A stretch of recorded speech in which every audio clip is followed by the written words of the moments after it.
I want to now head up to the Sunshine Coast and catch up with Liberal MP Andrew Wallace. Andrew, nice to see you. So the firing gun, it's been started. We're ready to go. We're in campaign mode. I've got to say you've got a big test, or there's a big test coming up for Albo next week, of course, the rates decision, the interest rates decision on Tuesday, but also Liberation Day, where Australia could face another round of tariffs from Donald Trump. If there is another round, or if there is indeed another rate hike, or even if they don't put rates up, does this now then give the coalition an opportunity for more ammunition? Well, not like we didn't need any of that ammunition, Danica, because we have seen this Prime Minister lurch from disaster to disaster to disaster.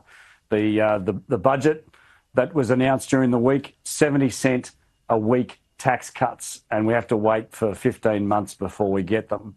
And if you compare that to Peter Dutton's halving of the excise tax in relation to fuel, diesel and petrol, that'll be one of the first things that we move through Parliament if we're elected, as a first point of order. That will see benefits to average Australians with a car of $14 a week, around $750 a year. So that's good money. That's in your pocket. If you have two cars, we'll double it, $28 a week.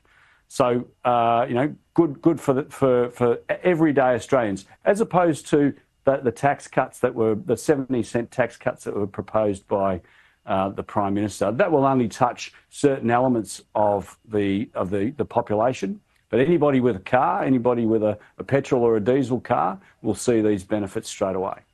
And I mentioned just before I was talking to Malcolm Roberts that the polls are pointing to a possible minority government. I mean, there's still 5 weeks. There's still a long time in politics.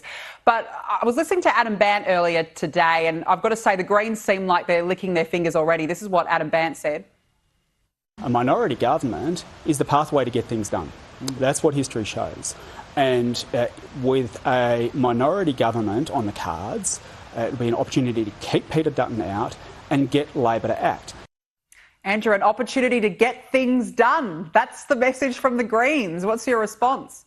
I'm speechless. I think there's only one person in the world who actually believes that, and that's Adam Bandt.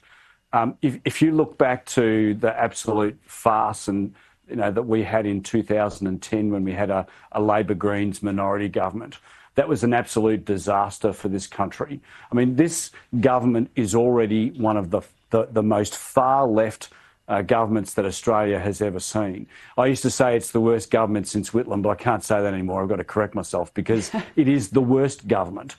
And if we have a TEALS, Greens, Labor government, the TEALS and the Greens will work in conjunction with each other to drag this already leftist government further to the left.